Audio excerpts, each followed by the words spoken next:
Gente, bom, agora a parte 2, né? Polaridade das moléculas, e agora a gente vai ver moléculas formadas por 3 elementos. Na página passada a gente viu 2 elementos. Então, eu coloco aqui 2 opções de fórmulas genéricas. XY2, ó, 1x e 2y, 3 elementos. X2y, 2x e 1y, 3 elementos. Então, essa diferença ela vai ser fundamental na nossa análise. Aí eu coloco aqui como exemplo de XY2, gás carbônico, CO2, a sílica, SO2, e o sulfeto de carbono, ou disulfeto de carbono. Nota que em todos os casos eu tenho a forma genérica XY2, ó. 1 carbono, 2 oxigênios, está dentro. 1 silício, 2 oxigênios, está dentro. 1 carbono, 2 enxofres, está dentro. E aí eu coloco aqui a fórmula espacial, a geometria, né? Quer dizer, a forma, né, espacial da molécula que eu vou analisar, uma dessas. Aí eu vou pegar o gás carbônico, que é um que a gente já fez a estrutura dele. Desculpe. Então, antes de entrar aqui, eu queria lembrar que esse amarelinho é o carbono, e em torno dele eu tenho simetricamente colocados os oxigênios. O carbono está no grupo 4A, então ele tem 4 elétrons na última camada, vai precisar de 4 ligações para ficar estável. O oxigênio, por sua vez, esse ou esse, está no grupo 6A, precisa de 2 ligações para ficar estável.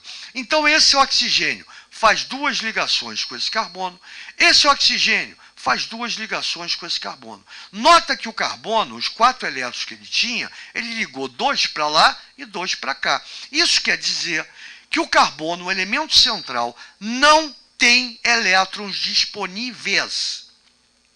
Isso faz com que a nuvem eletrônica se mantenha linear. Não haja deformação na nuvem eletrônica. Eu estou colocando isso porque cada ligação é formada por elétrons. Isso quer dizer que a característica de uma nuvem eletrônica é ser negativa, elétron. Se eu tiver par eletrônico disponível, que também é formado por elétron, vai haver uma repulsão entre o par eletrônico disponível e as nuvens eletrônicas, coisa que não acontece aqui.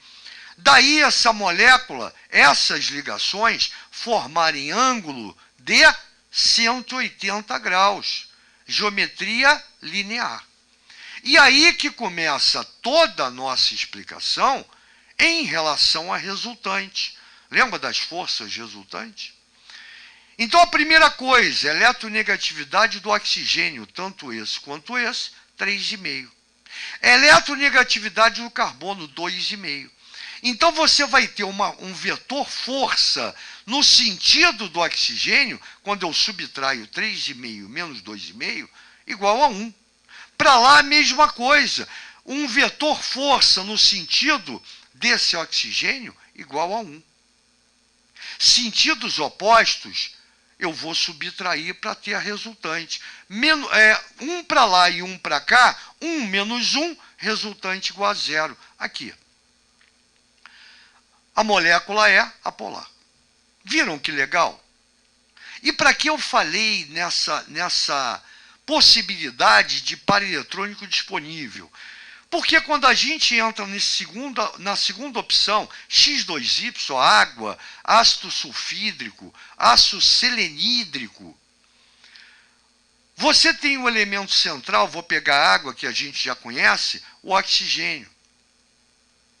O oxigênio está no grupo 6A, tem 6 elétrons. Ele faz uma única ligação com esse oxigênio e uma outra ligação uma única ligação com esse hidrogênio e uma única ligação com esse hidrogênio. Portanto, ó, 2 ligações. Se ele tinha 6 elétrons, usou um aqui, tem disponível 4, 2 pares eletrônicos disponíveis.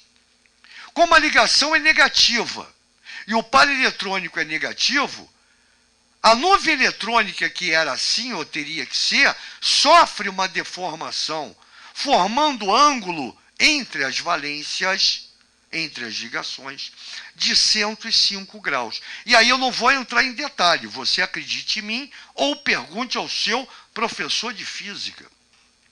Eu tenho um vetor força no sentido do oxigênio, 3,5 eletronegatividade, 2,1 eletronegatividade, no valor de 1,4 para lá, no valor de 1,4 para cá.